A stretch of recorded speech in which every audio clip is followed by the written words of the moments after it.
നമസ്കാരം. എല്ലാ പ്രേക്ഷകർക്കും ടോപ്പ് 10ലേക്ക് സ്വാഗതം. തദ്ദേശ തെരഞ്ഞെടുപ്പ് പോരിന് കളത്തിലിറങ്ങി രാഷ്ട്രീയ പാർട്ടികൾ. തലസ്ഥാനത്ത് കോൺഗ്രസ് ഒരു മുഴം മുന്നേറിയുകയാണ്. തിരുവനന്തപുരം കോർപ്പറേഷനിലെ ആദ്യഘട്ട സ്ഥാനാർത്ഥികളെ പ്രഖ്യാപിച്ചു. അനന്തപുരിയിൽ വർക്കൗട്ട് ആകുമോ കോൺഗ്രസിന്റെ ഓപ്പറേഷൻ ശബരിനാഥൻ? ഒപ്പം വനിതാ ലോകകപ്പിൽ ആ ചരിത്ര നിമിഷത്തിനായി, ആ സ്വപ്ന നിമിഷത്തിനായുള്ള കാത്തിരിപ്പിലാണ് നമ്മൾ എല്ലാവരും. എന്തായാലും ടോപ്പ് 10 സമഗ്രമായി നോക്കാം. ആദ്യം പ്രധാന തലക്കെട്ടുകൾ.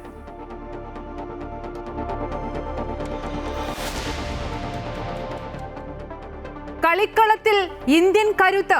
വനിതാ ഏകദിന ലോകകപ്പ് ഫൈനലിൽ ഇന്ത്യക്കെതിരെ ദക്ഷിണാഫ്രിക്കയ്ക്ക് 299 റൺസ് വിജയലക്ഷ്യം. ഷഫാലി വർമ്മയ്ക്കും ദീപ്തി ശർമ്മയ്ക്കും അർദ്ധ സെഞ്ചുറി. ഓസ്ട്രേലിയക്കെതിരായ മൂന്നാം 2020-യിൽ ഇന്ത്യക്ക് ജയം. ഓസീസിന്റെ 186 റൺസ് ഇന്ത്യ മറികടന്നത് 5 വിക്കറ്റ് നഷ്ടത്തിൽ.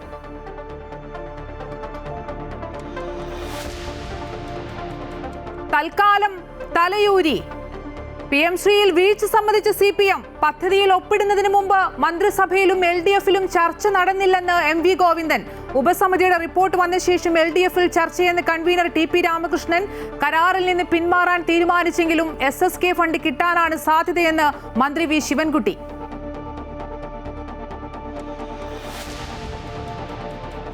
വോട്ട് പിടിക്കാൻ ടൈമായി. തദ്ദേശ തെരഞ്ഞെടുപ്പ് രംഗം സജീവമാക്കി മുന്നണികൾ. ആദ്യ പട്ടിക പുറത്തിറക്കി കോൺഗ്രസ്. തിരുവനന്തപുരം കോർപ്പറേഷനിൽ ശബരിനാഥൻ മേയർ സ്ഥാനാർത്ഥി. കവടിയാറിൽ മത്സരിക്കും. നാളെ മുതൽ വാഹന പ്രചാരണ ജാഥ. സംഘടനാപരമായ തയ്യാറെടുപ്പ് പൂർത്തിയാക്കി ഇടതുപക്ഷം. സീറ്റ് വിഭജന ചർച്ചകൾ ആരംഭിച്ചതായി TP രാമകൃഷ്ണൻ. NDAയിലും സ്ഥാനാർത്ഥി ചർച്ചകൾ സജീവം.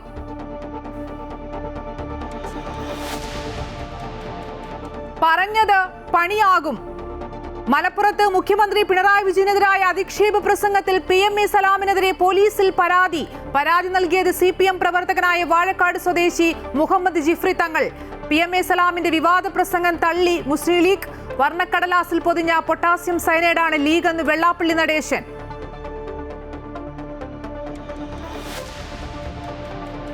അയ്യനെ കാണാൻ ശരണപാത. മണ്ഡലകാലത്തിന് മുന്നോടിയായി ശബരിമലയിലേക്കുള്ള റോഡുകളുടെ നവീകരണത്തിന് 377 കോടി രൂപ അനുവദിച്ച് ധനവകുപ്പ്. തുക ലഭിക്കുക 10 ജില്ലകളിലെ 82 റോഡുകൾക്ക്. ശബരിമലയിലെ കട്ടിളപ്പാളി കടത്തി സ്വർണം കവർന്ന കേസിൽ ഉണ്ണികൃഷ്ണൻ പോറ്റിയുടെ അറസ്റ്റ് നാളെ രേഖപ്പെടുത്തും. കസ്റ്റഡിയിൽ ആവശ്യപ്പെട്ട് SIT അപേക്ഷ നൽകും. 210 S200 motors ignited. അഭിമാനം വാനോളം. നാവികസേനയ്ക്കായുള്ള നിർണായക വാർത്താവിനിമയ ഉപഗ്രഹം CMS-03 വിക്ഷേപണം വിജയകരം. ഉപഗ്രഹം വഹിച്ചുള്ള LVM-3 M5 റോക്കറ്റ് കുതിച്ചത് ശ്രീഹരിക്കോട്ടയിൽ നിന്ന്. ഭ്രമണപഥം ഉയർത്തുന്ന നടപടികൾ ഉടൻ തുടങ്ങുമെന്ന് ISRO. 7 വിക്ഷേപണങ്ങൾക്ക് കൂടി തയ്യാറെടുക്കുന്നുവെന്ന് ചെയർമാൻ V നാരായണൻ.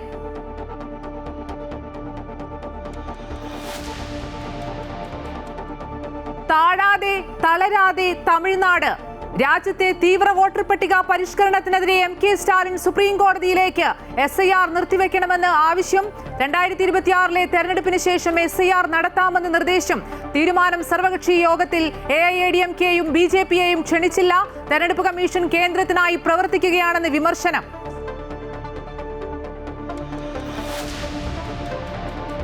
പയറ്റാൻ പലവിധ തന്ത്രങ്ങൾ. ബീഹാറിൽ തെരഞ്ഞെടുപ്പ് റാലിയിൽ പങ്കെടുത്ത് പ്രധാനമന്ത്രി. സിഖ് കൂട്ടക്കൊല നടന്നത് കോൺഗ്രസിന്റെ കാലത്താണെന്നും ചാഡ് പൂജിയെ RJD അപമാനിച്ചുവെന്നും പ്രധാനമന്ത്രി നരേന്ദ്രമോദി. SIR-നെതിരായ പ്രതിപക്ഷ റാലി നുഴഞ്ഞു കയറ്റക്കാർക്ക് വേണ്ടിയാണെന്നും വിമർശനം. പ്രസംഗങ്ങൾ ഒഴിവാക്കി സാധാരണ ജനങ്ങളിലേക്ക് ഇറങ്ങി രാഹുൽ ഗാന്ധി.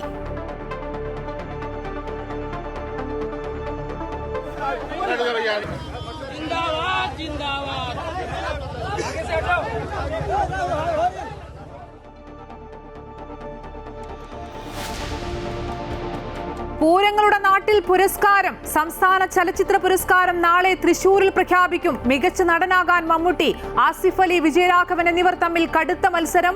മത്സരത്തിനെത്തിയ 128 ചിത്രങ്ങളിൽ ജൂറിയുടെ അന്തിമ പരിഗണനയിൽ 38 ചിത്രങ്ങൾ. പ്രഖ്യാപനം ഉച്ചകഴിഞ്ഞ് 3:30-ന്.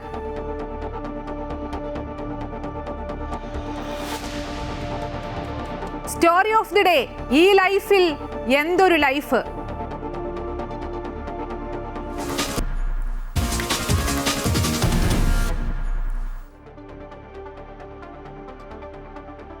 ഇന്ത്യൻ വനിതകൾക്ക് ചരിത്രത്തിലേക്ക് ഇടം പിടിക്കാനാകുമോ?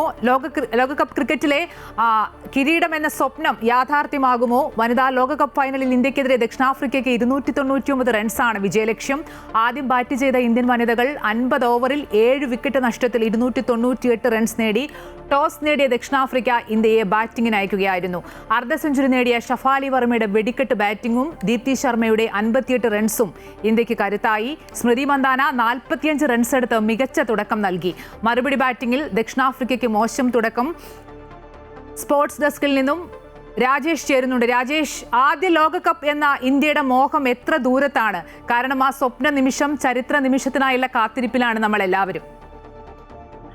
അമ്പിളി, ഇപ്പോഴത്തെ വിവരമനുസരിച്ച് മികച്ച ഒരു നിലയിലേക്കാണ് ഇന്ത്യയുടെ ബൗളിംഗ് പ്രകടനം പോകുന്നത് എന്ന് നമുക്ക് മനസ്സിലാക്കാൻ കഴിയും. അതായത് 89 റൺസ് എടുക്കുന്നതിനിടയിൽ ദക്ഷിണാഫ്രിക്കയുടെ 2 വിക്കറ്റുകൾ വീഴ്ത്താൻ കഴിഞ്ഞു എന്നതാണ് നമുക്ക് ഇപ്പോൾ പറയാൻ കഴിയുന്നത്.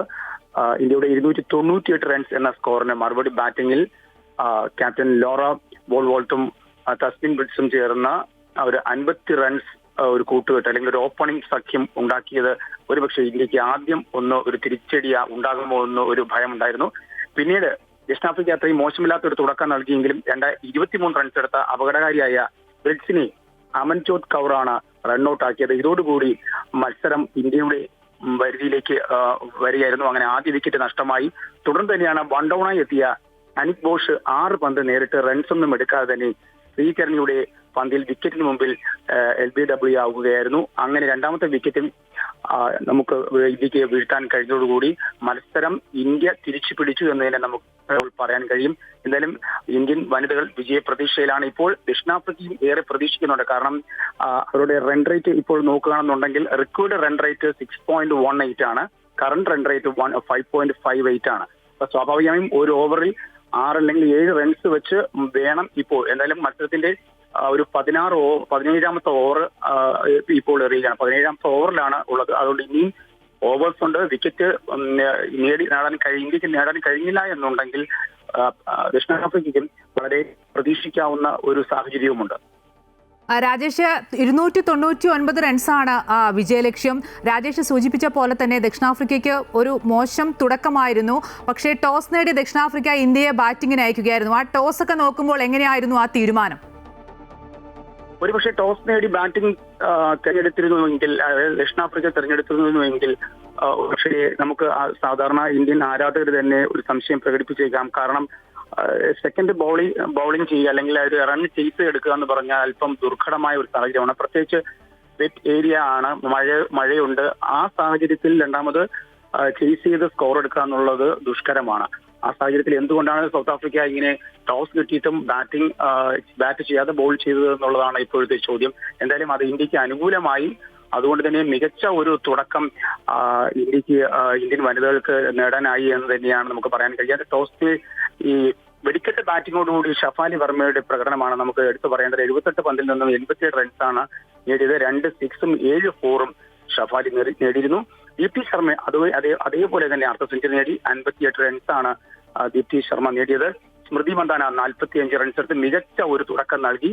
ക്രോൺ ടയോണാണ് സ്മൃതി മന്ദാനയെ ആദ്യം പുറത്താക്കിയത്. ജമീമ റോഡ്രിഗസ് 24 റൺസ് എടുത്തു. ക്യാപ്റ്റൻ ഹർമൻപ്രീത് കൗർ 20 റൺസ് ചേർത്തുവെങ്കിലും മാബ്ലയുടെ ബൗളിംഗിൽ പുറത്താകുകയായിരുന്നു. എന്തായാലും ഇന്ത്യക്ക് വേണ്ടി ബാറ്റ് എടുത്തവരെല്ലാവരും അത്യാവശ്യം മികച്ച ഒരു പ്രകടനം കാഴ്ചവെച്ചത് കാരണം ഒരു 300 അടുപ്പിച്ച്, ഒരുപക്ഷെ നമ്മൾ ചില സാഹചര്യത്തിൽ 300 കടന്നു പോകുമെന്ന് വരെ പ്രതീക്ഷിച്ചു.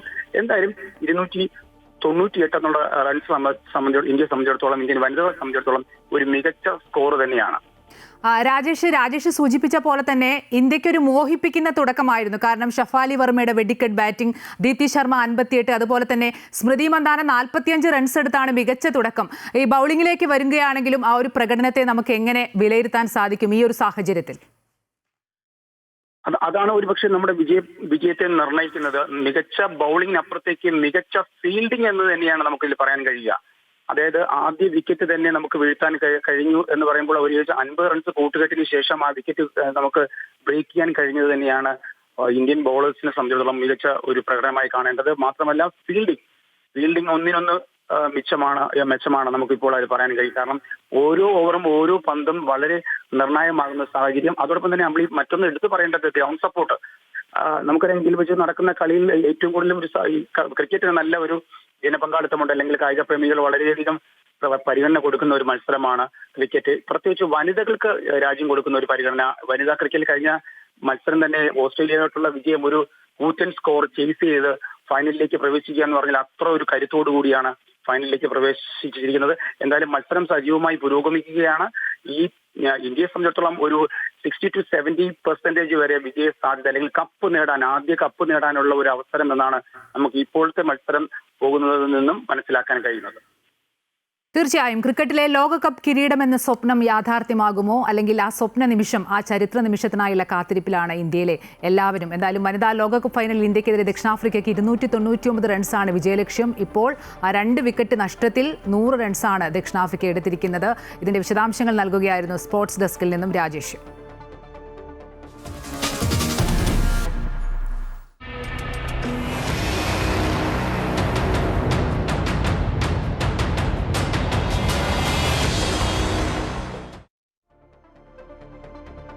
PM ശ്രീ പദ്ധതിയിൽ CPMന്റെ കുറ്റസമ്മതം. പദ്ധതിയിൽ ഒപ്പുവെച്ചത് സംസ്ഥാന സർക്കാരിന്റെ വീഴ്ചയെന്ന് CPM സംസ്ഥാന സെക്രട്ടറി MV ഗോവിന്ദൻ. എന്നാൽ മുന്നണിക്കുള്ളിൽ വിവാദമുയർത്തിയ PM ശ്രീ പദ്ധതിയിൽ ഇന്നു ചേർന്ന ഇടതുപക്ഷ മുന്നണി യോഗം ചർച്ച ഒഴിവാക്കി. സർക്കാർ നിയോഗിച്ച ഉപസമിതിയുടെ റിപ്പോർട്ട് വന്ന ശേഷം ചർച്ചയാകാമെന്ന കൺവീനർ TP രാമകൃഷ്ണൻ തദ്ദേശ സ്വയംഭരണ തെരഞ്ഞെടുപ്പ് ഒരുക്കങ്ങളും SIRും ചർച്ച നടത്തി. മുന്നണി യോഗം പിരിയുകയായിരുന്നു. ഇടതുമുന്നണിയിൽ ചർച്ച ചെയ്യാതെ PM ശ്രീ പദ്ധതിയിൽ സർക്കാർ ഒപ്പുവെച്ചതിൽ മുന്നണിക്കുള്ളിൽ ഘടകകക്ഷികൾ ഉയർത്തിയ വെല്ലുവിളികൾക്ക് ശേഷം ചേർന്ന LDF യോഗത്തിന് മുന്നോടിയായി നടന്ന വാർത്താ സമ്മേളനത്തിലാണ് CPM സംസ്ഥാന secretary MV Govindan PM Shri പദ്ധതിയിൽ സർക്കാരിന്റെ വീഴ്ച സമ്മതിച്ചത്. അതിലൊരു കാര്യം മാത്രമേ ഞങ്ങൾ അഡ്മിറ്റ് ചെയ്തിട്ടുള്ളൂ. ആ കാര്യം ഇതാണ്: മന്ത്രിസഭ പൂർണ്ണമായ അർത്ഥത്തിലും അതുപോലെ തന്നെ ഇടതുപക്ഷ ജനാധിപത്യ മുന്നണിയും ആ രീതിയിലുള്ള ഒരു ചർച്ച നടത്തി തീരുമാനിച്ചിട്ടില്ല എന്നുള്ള സത്യമാണ്. അതാണ് വീഴ്ച. എന്നാൽ PM ശ്രീയിൽ സർക്കാർ നിയോഗിച്ച മന്ത്രിതല ഉപസമിതിയുടെ റിപ്പോർട്ട് ലഭിച്ചതിന് ശേഷം മുന്നണിയിൽ ചർച്ചയാകാമെന്ന കൺവീനർ TP രാമകൃഷ്ണന്റെ പ്രസ്താവനയിൽ LDF യോഗത്തിൽ PM ശ്രീ ചർച്ച ഒഴിവാക്കുകയായിരുന്നു. PM ശ്രീ പദ്ധതി അത് കേരളത്തിൽ വിവാദമായി ഉയർന്നു വന്ന പ്രശ്നമാണ്. ഈ കാര്യത്തിൽ ഗവൺമെൻറ് ഒരു തീരുമാനം എടുത്തിട്ടുണ്ട്. ഗവൺമെൻറ് ഇത് റിവ്യൂ ചെയ്യാൻ തീരുമാനിച്ചിരിക്കുന്നു. അതിനൊരു സബ് കമ്മിറ്റിയെയും ഗവൺമെൻറ് ചുമതലപ്പെടുത്തിയിട്ടുണ്ട്. ആ സബ് കമ്മിറ്റിയുടെ റിപ്പോർട്ട് വന്നതിന് ശേഷമേ ഇനി അത് സംബന്ധിച്ചുള്ള ഏതെങ്കിലും തരത്തിലുള്ള ഒരു ഡിസ്കഷനും പ്രതികരണവും പറയേണ്ടെന്ന് ആവശ്യമുള്ളൂ. അതുകൊണ്ട് ആ ഒരു സമീപനമാണ് ഗവൺമെൻറ്റിൻ്റെ തീരുമാനം ഇടതുപക്ഷ ജനാധിപത്യ മുന്നണി അംഗീകരിക്കുകയാണ് ചെയ്തിട്ടുള്ളത്. അതേസമയം തദ്ദേശ സ്വയംഭരണ തെരഞ്ഞെടുപ്പിൽ ഒറ്റക്കെട്ടായി മുന്നോട്ടു പോകാനും തീവ്ര വോട്ടർ പട്ടിക പരിഷ്കരണ പരിപാടിയിൽ എതിർപ്പ് ശക്തമാക്കാനുമാണ് LDF യോഗത്തിന്റെ തീരുമാനം. ഇവിടെ ഇലക്ഷൻ കമ്മീഷൻ BJP ഗവൺമെൻറ്റിൻ്റെ ചട്ടുകമായി പ്രവർത്തിക്കുകയാണ്. ഈ പ്രശ്നം ഉന്നയിച്ച മഹാരാഷ്ട്രയിൽ ഇത് നിർത്തിവെക്കാൻ തീരുമാനിച്ചിട്ടുണ്ട്. ആസാമിൽ നിർത്തിവെക്കാൻ തീരുമാനിച്ചിട്ടുണ്ട്. മഹാരാഷ്ട്രയ്ക്ക് നൽകുന്ന അവകാശം എന്തുകൊണ്ട് കേരളത്തിന് നൽകുന്നില്ല? അതിൻ്റെ നിയമവശം പരിശോധിക്കണമെന്ന് നിശ്ചയിച്ചിട്ടുണ്ട്. നിലവിൽ PM ശ്രീ വിവാദം അവസാനിപ്പിച്ച് തദ്ദേശ സ്വയംഭരണ തെരഞ്ഞെടുപ്പിൽ ശ്രദ്ധ കേന്ദ്രീകരിക്കാനാണ് LDF യോഗത്തിലുണ്ടായ പൊതു തീരുമാനം. അമൃത ന്യൂസ്, തിരുവനന്തപുരം. PM ശ്രീ പദ്ധതിയിൽ നിന്ന് പിന്മാറിയെങ്കിലും SSK ഫണ്ട് കിട്ടുമെന്ന പ്രതീക്ഷയിലാണ് വിദ്യാഭ്യാസ മന്ത്രി V ശിവൻകുട്ടി. കേന്ദ്ര വിദ്യാഭ്യാസ വകുപ്പ് സെക്രട്ടറിയുമായുള്ള ചർച്ച പോസിറ്റീവായിരുന്നുവെന്നും 10 തൊഴിൽ മന്ത്രിമാരുടെ യോഗമുണ്ട്, അന്ന് കേന്ദ്ര വിദ്യാഭ്യാസ മന്ത്രിയെ ഒന്നുകൂടി കാണാൻ ശ്രമിക്കുമെന്നും വിദ്യാഭ്യാസ മന്ത്രി V ശിവൻകുട്ടി വ്യക്തമാക്കി. SSKയുടെ ഫണ്ട് നമ്മൾ വാങ്ങാൻ വേണ്ടിയുള്ള ശ്രമം നടത്തും. ഇവർ വളരെ പോസിറ്റീവാണ് SSK ഫണ്ടുമായിട്ട് ബന്ധപ്പെട്ട്. അത് സാധാരണഗതിയിലുള്ള ഒരു പ്രോസസ്സാണ്. എത്രയോ വർഷക്കാലമായിട്ടുള്ള ഒരു നടപടിക്രമം ഉണ്ടല്ലോ. അത് ഇതുമായിട്ടൊന്നും യാതൊരു ബന്ധമില്ല. ഞാൻ 10-ാം തീയതി അവിടെ ലേബർ മന്ത്രിമാരുടെ യോഗം ഡൽഹിയിലുണ്ട്. അന്ന് ഞാൻ ഡൽഹിക്ക് പോകുന്നുണ്ട്. അന്നൊരു കൂടിക്കാഴ്ച നടത്താൻ ശ്രമിക്കുന്നുണ്ട്. തദ്ദേശ തെരഞ്ഞെടുപ്പിലേക്ക് കടക്കുകയാണ് സംസ്ഥാനം. തലസ്ഥാനത്തേക്ക് വരികയാണെങ്കിൽ ശബരിനാഥനെ ഇറക്കി അഭിമാന പോരാട്ടത്തിനിറങ്ങുകയാണ് കോൺഗ്രസ്. തദ്ദേശ സ്വയംഭരണ തെരഞ്ഞെടുപ്പിൽ തിരുവനന്തപുരം കോർപ്പറേഷനിൽ ശബരിനാഥനെ ഉയർത്തിക്കാട്ടി ഭരണം പിടിക്കാനുള്ള ശ്രമത്തിലാണ് കോൺഗ്രസ്. കവടിയാർ ഡിവിഷനിൽ മുൻ MLA KS ശബരിനാഥൻ സ്ഥാനാർത്ഥിയാകും. കോർപ്പറേഷനിലെ 48 ഡിവിഷനുകളിലെ സ്ഥാനാർത്ഥി പട്ടിക കോൺഗ്രസ് പ്രഖ്യാപിച്ചു. കോൺഗ്രസിന്റെ വാഹന പ്രചരണ യാത്ര നാളെ തിരുമലയിൽ പ്രതിപക്ഷ നേതാവ് ഉദ്ഘാടനം ചെയ്യും. LDFൽ തെരഞ്ഞെടുപ്പിനുള്ള സംഘടനാപരമായ തയ്യാറെടുപ്പുകൾ പൂർത്തിയായതായി കൺവീനർ TP രാമകൃഷ്ണനും അറിയിച്ചു. രാഷ്ട്രീയ ഏറ്റുമുട്ടലുകൾക്കപ്പുറം തദ്ദേശ സ്വയംഭരണ തെരഞ്ഞെടുപ്പിന്റെ തയ്യാറെടുപ്പുകളിലേക്ക് എത്തിയിരിക്കുകയാണ് കോൺഗ്രസും ഇടതുപക്ഷവും. തിരുവനന്തപുരം കോർപ്പറേഷൻ തിരിച്ചുപിടിക്കുക എന്ന ഉദ്ദേശത്തോടുകൂടി ഒരുപടി മുമ്പേ കോൺഗ്രസ് ആദ്യഘട്ട സ്ഥാനാർത്ഥി ലിസ്റ്റ് പുറത്തിറക്കി. മുൻ MLA KS ശബരിനാഥിനെ കവടിയാർ ഡിവിഷനിൽ മത്സരിപ്പിച്ച് നഗരസഭയിൽ തിരികെ എത്താനാണ് ശ്രമം. ശബരിനാഥ് ഉൾപ്പെടെ 48 ഡിവിഷനുകളിലെ സ്ഥാനാർത്ഥികളുടെ ലിസ്റ്റ് കോൺഗ്രസ് പ്രഖ്യാപിച്ചു. 48 സ്ഥാനാർത്ഥികളെ പ്രഖ്യാപിക്കുന്നതിൽ മുൻ MLA ശ്രീ K ശബരിനാഥ്, അദ്ദേഹം അരീക്കര ഏതാണ്ട് ഒരു ബൈ ഇലക്ഷനും പൊതു തെരഞ്ഞെടുപ്പിലും ജനപ്രതിനിധിയായിരുന്ന വ്യക്തിയാണ്. KPCCയുടെ ജനറൽ സെക്രട്ടറിയാണ്. അദ്ദേഹം ഈ പ്രമുഖ സ്ഥാനാർത്ഥിയായിട്ട് കവടിയാറിൽ മത്സരിക്കുന്നു. കോർപ്പറേഷൻ തെരഞ്ഞെടുപ്പിൽ കോൺഗ്രസിന്റെ പ്രചാരണ പരിപാടികൾക്കും തുടക്കമാവുകയാണ്. ഭരണസമിതിക്കെതിരെ തിരുമലയിൽ നിന്നും ആരംഭിക്കുന്ന ജനകീയ വിചാരണ യാത്ര പ്രതിപക്ഷ നേതാവ് VD സതീശൻ ഉദ്ഘാടനം ചെയ്യും. അതേസമയം തെരഞ്ഞെടുപ്പിനുള്ള ഒരുക്കങ്ങൾ LDFിലും പൂർത്തിയായി. ഭിന്നത മാറ്റിവെച്ച് ഐക്യത്തോടെ മുന്നോട്ടു പോകാനാണ് തീരുമാനം. സ്ഥാനാർത്ഥി നിർണയ ചർച്ചകൾ ആരംഭിച്ചു കഴിഞ്ഞതായി കൺവീനർ TP രാമകൃഷ്ണൻ അറിയിച്ചു. തെരഞ്ഞെടുപ്പ് നടത്തുന്നതിനുള്ള സംഘടനാപരമായ തയ്യാറെടുപ്പുകൾ ഏകദേശം പൂർണ്ണമായി കഴിഞ്ഞിട്ടുണ്ട്. ഈ തദ്ദേശ സ്വയംഭരണ സ്ഥാപനങ്ങളിൽ സീറ്റ് വിഭജന ചർച്ച ഇടതുപക്ഷ ജനാധിപത്യ മുന്നണി നടത്തിവരികയാണ്. നിരവധി സ്ഥാപനങ്ങളിൽ ഇതിനകം തന്നെ ധാരണയിലെത്തിക്കഴിഞ്ഞിട്ടുണ്ട്. സർക്കാർ പ്രഖ്യാപിച്ച ജനക്ഷേമ പദ്ധതികൾ ജനങ്ങളിലേക്ക് എത്തിക്കാൻ നവംബർ 10-നകം ജാഥകളും പൊതുസമ്മേളനങ്ങളും വീട് കയറിയുള്ള പ്രചാരണ പരിപാടികളും സംഘടിപ്പിക്കാനാണ് LDF തീരുമാനം. തിരുവനന്തപുരം കോർപ്പറേഷനിൽ കോൺഗ്രസ് സ്ഥാനാർത്ഥി ലിസ്റ്റ് പ്രഖ്യാപിച്ചതോടെ മറ്റു മുന്നണികളുടെ സ്ഥാനാർത്ഥികളുടെ ലിസ്റ്റും ഉടൻ പ്രഖ്യാപിച്ചേക്കും. അമൃത ന്യൂസ്, തിരുവനന്തപുരം. കേരളം തദ്ദേശ തെരഞ്ഞെടുപ്പ് ചൂടിലേക്ക് കടക്കുകയാണ്. തിരുവനന്തപുരത്ത് എന്തായാലും പോര് കടുക്കും. 10-ൽ നിന്ന് 51-ലേക്ക് എത്തുകയാണ് കോൺഗ്രസിന്റെ ലക്ഷ്യം. നിലവിൽ 10 അതിൽ 2 ഘടകകക്ഷിയുടേതാണ്. കരുത്തര തന്നെയായിരിക്കും CPM-ഉം BJP-യും ഒക്കെ രംഗത്തിറക്കുക. എന്തായാലും ഒരുങ്ങുന്നത് ശക്തമായ ത്രികോണ മത്സരത്തിനുള്ള സാധ്യതയാണ്. എന്തായാലും തദ്ദേശ തെരഞ്ഞെടുപ്പ് തീയതി കാത്തിരിക്കുകയാണ് കേരളം. കോഴിക്കോട് കൊടുവള്ളി നഗരസഭയിലെ വോട്ടർ പട്ടികയിൽ വൻ ക്രമക്കേടെന്ന് സ്ഥിരീകരിച്ചുകൊണ്ടുള്ള നഗരസഭ അസിസ്റ്റന്റ് സെക്രട്ടറിയുടെ റിപ്പോർട്ട് പുറത്ത്. വോട്ട് വ്യാപകമായി മാറ്റിയതിന്റെ നോട്ടീസോ രേഖകളോ ഓഫീസിലില്ലെന്ന് റിപ്പോർട്ടിൽ പറയുന്നു. നിയമപരമായല്ല വോട്ടുകൾ മാറ്റിയതെന്നും ഒരു നടപടിക്രമവും പാലിച്ചില്ലെന്നും റിപ്പോർട്ടിലുണ്ട്. LSGD ഡെപ്യൂട്ടി ഡയറക്ടറും റിപ്പോർട്ട് ശരിവെച്ചു. വോട്ടർ പട്ടികയിൽ ക്രമക്കേട് ആരോപണത്തിന് പുറകെ കൊടുവള്ളി നഗരസഭാ സെക്രട്ടറിയെ മാറ്റണമെന്നാവശ്യപ്പെട്ട് സംസ്ഥാന തെരഞ്ഞെടുപ്പ് കമ്മീഷൻ നിർദ്ദേശം നൽകിയിരുന്നു.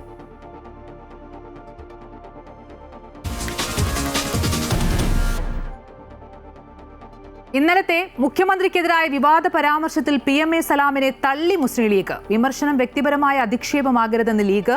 മുഖ്യമന്ത്രിക്കെതിരായ സലാമിന്റെ അധിക്ഷേപ പരാമർശത്തിൽ രാഷ്ട്രീയ പ്രചാരണത്തിനൊപ്പം നിയമ നടപടികളുമായും CPM.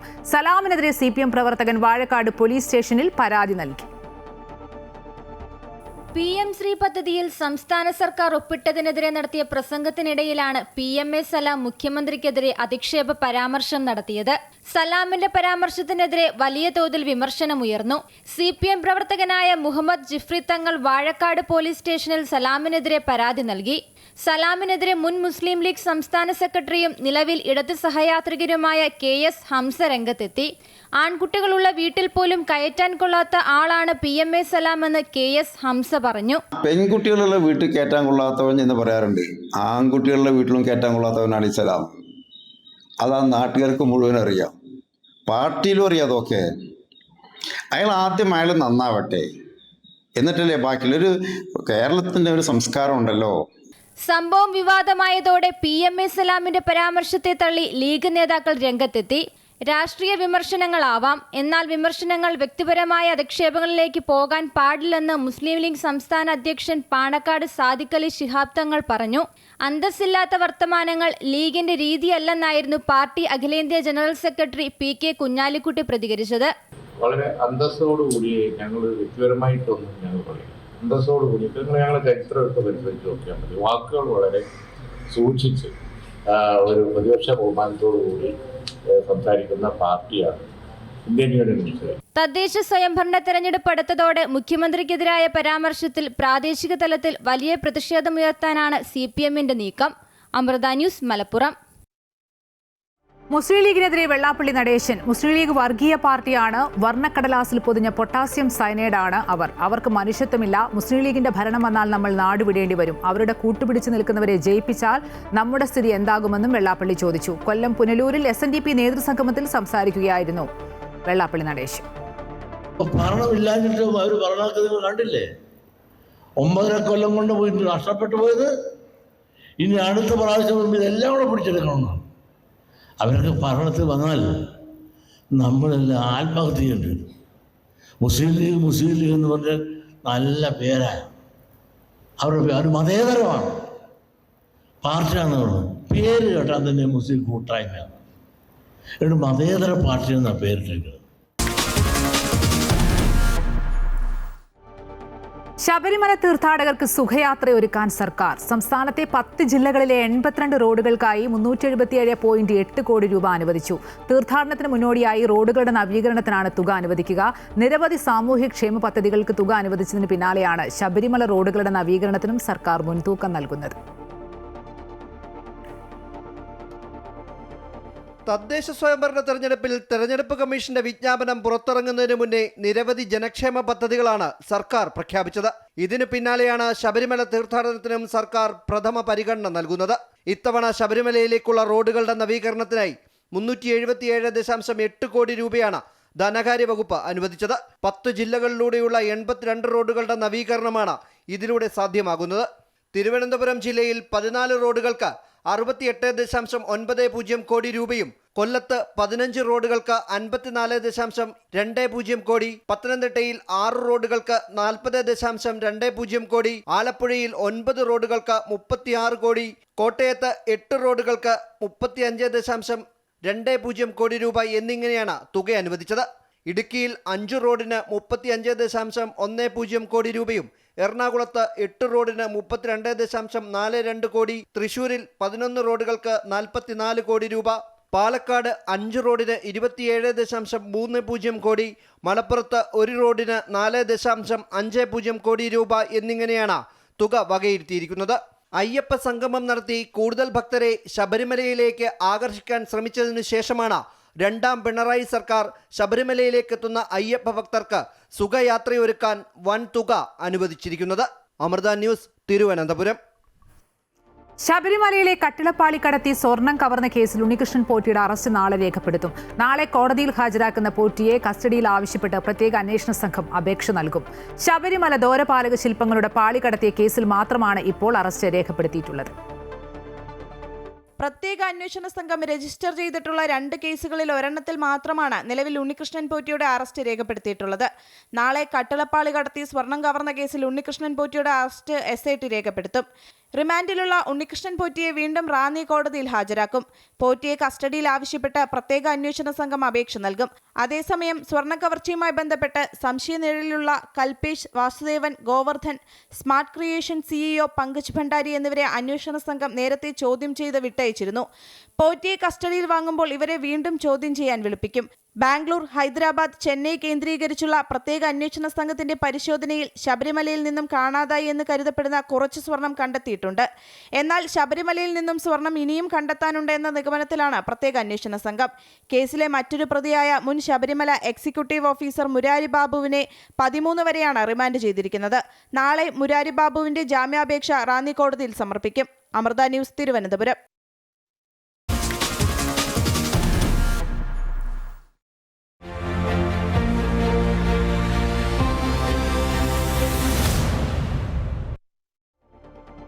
നാവികസേനയ്ക്കായുള്ള നിർണായക വാർത്താവിനിമയ ഉപഗ്രഹമായ CMS-03 ഉപഗ്രഹ വിക്ഷേപണം വിജയകരം. ISROയുടെ കരുത്തുറ്റ വിക്ഷേപണ വാഹനമായ LVM-3 M5 ആണ് ഇന്ന് വൈകിട്ട് ഉപഗ്രഹവുമായി കുതിച്ചുയർന്നത്. 2, 1, 0. S200 motors ignited plus 5 seconds. രാജ്യസുരക്ഷയുമായി ബന്ധപ്പെട്ട നിർണായക ദൗത്യവുമായാണ് LVM-3 M5 ശ്രീഹരിക്കോട്ടയിലെ സതീഷ് ധവാൻ സ്പേസ് സെന്ററിൽ നിന്ന് കുതിച്ചുയർന്നത്. വൈകിട്ട് 5:26 വിക്ഷേപണം. വിക്ഷേപിച്ച് അധികം വൈകാതെ CMS-03 ഉപഗ്രഹം റോക്കറ്റിൽ നിന്ന് വേർപെട്ടു. വിക്ഷേപണത്തിന്റെ 16-ാം മിനിറ്റിന് ശേഷം ഉപഗ്രഹം വിജയകരമായി ബഹിരാകാശത്തെത്തിച്ചതായി ISRO അറിയിച്ചു. ഉപഗ്രഹം കൃത്യമായി പ്രവർത്തിക്കുന്നുണ്ടെന്നും ഭ്രമണപഥം ഉയർത്തുന്ന ജോലികൾ ഉടൻ തുടങ്ങുമെന്നും ISRO വ്യക്തമാക്കി. നാവികസേനയ്ക്കായുള്ള നിർണായക വാർത്താവിനിമയ ഉപഗ്രഹമാണ് CMS-03. അതുകൊണ്ട് തന്നെ ഇത് സംബന്ധിച്ച എല്ലാ വിവരങ്ങളും അതീവ രഹസ്യമായി സൂക്ഷിച്ചിരിക്കുകയായിരുന്നു. ഒരു വിക്ഷേപണം ഇത്രയും രഹസ്യ സ്വഭാവത്തോടെ ISRO കൈകാര്യം ചെയ്യുന്നത് ഇതാദ്യമായാണ്. 4400 കിലോഗ്രാം ഭാരമുള്ള ഈ ഉപഗ്രഹം കടലിലും കരയിലും ഏത് കാലാവസ്ഥയിലും വാർത്താവിനിമയം സുഗമമാക്കും. LVM-3 M5 റോക്കറ്റിൽ ഇന്ത്യയിൽ നിന്ന് വിക്ഷേപിക്കുന്ന ഏറ്റവും ഭാരമേറിയ ഉപഗ്രഹവും CMS-03 ആണ്. ഭാരമേറിയ വാഹകശേഷിയുള്ളതിനാൽ ബാഹുബലി എന്നാണ് LVM-3 M5 റോക്കറ്റിനെ വിശേഷിപ്പിക്കുന്നത്. വിദേശ ഉപഗ്രഹങ്ങളെ ആശ്രയിക്കാതെ പ്രതിരോധ വാർത്താവിനിമയത്തിന് തദ്ദേശീയ സംവിധാനം പ്രയോജനപ്പെടുത്താമെന്നതാണ് പുതിയ ഉപഗ്രഹത്തിന്റെ വലിയ നേട്ടം. കാലാവധി കഴിഞ്ഞ GSAT-7 പകരമായാണ് CMS-03 വിക്ഷേപിച്ചത്. GSAT-7നേക്കാൾ അതിനൂതന സാങ്കേതിക വിദ്യകളാണ് പുതിയ ഉപഗ്രഹത്തിലുള്ളത്. ഇന്ത്യൻ ഉപഭൂഖണ്ഡവും അതിനു ചുറ്റുമുള്ള സമുദ്രഭാഗങ്ങളും ഉപഗ്രഹത്തിന്റെ നിരീക്ഷണ പരിധിയിൽ വരും. 2025 ISROയുടെ 4ാമത്തെ വിക്ഷേപണ ദൗത്യമാണ് LVM-3 M5. News desk Amrita news.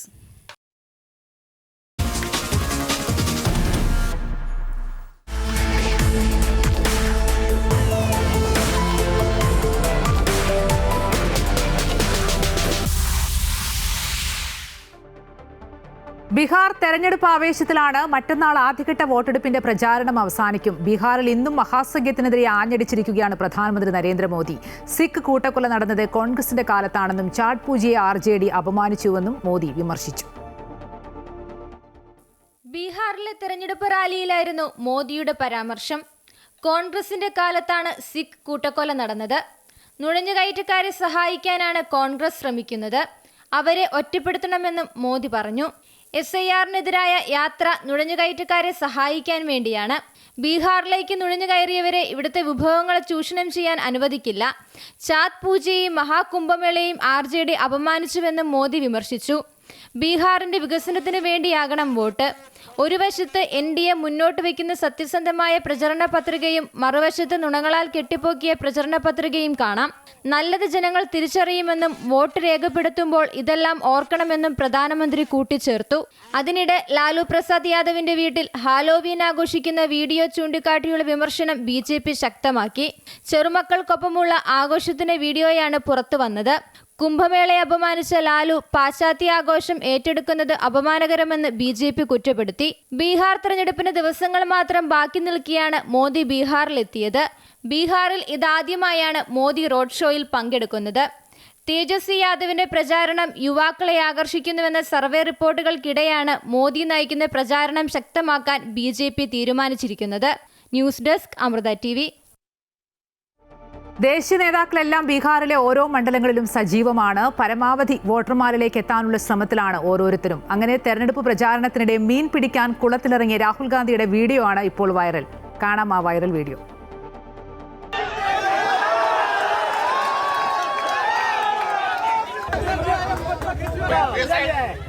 ബഗുസാരയിലെ ഒരു കുളത്തിലാണ് രാഹുൽ അപ്രതീക്ഷിതമായി ഇറങ്ങിയത്. ഇന്ത്യ സഖ്യത്തിലെ ഘടകകക്ഷിയായ വികാസ്ശീൽ ഇൻസാൻ പാർട്ടിയുടെ നേതാവും മുൻ മന്ത്രിയുമായ മുകേഷ് സാഹ്നിക്കൊപ്പം പ്രചരണ പരിപാടിക്കിടെയായിരുന്നു അപ്രതീക്ഷിത സംഭവം. വണ്ടി നിർത്തി ചാടിയിറങ്ങിയ രാഹുൽ മുകേഷ് സാഹ്നിക്കൊപ്പം ഒരു വഞ്ചിയിൽ കുളത്തിന്റെ നടുവിലേക്ക് പോകുകയും മീൻ പിടിക്കാനായി വലയെറിയുകയുമായിരുന്നു. ഈ വീഡിയോ ആണ് ഇപ്പോൾ വൈറലായിരിക്കുന്നത്.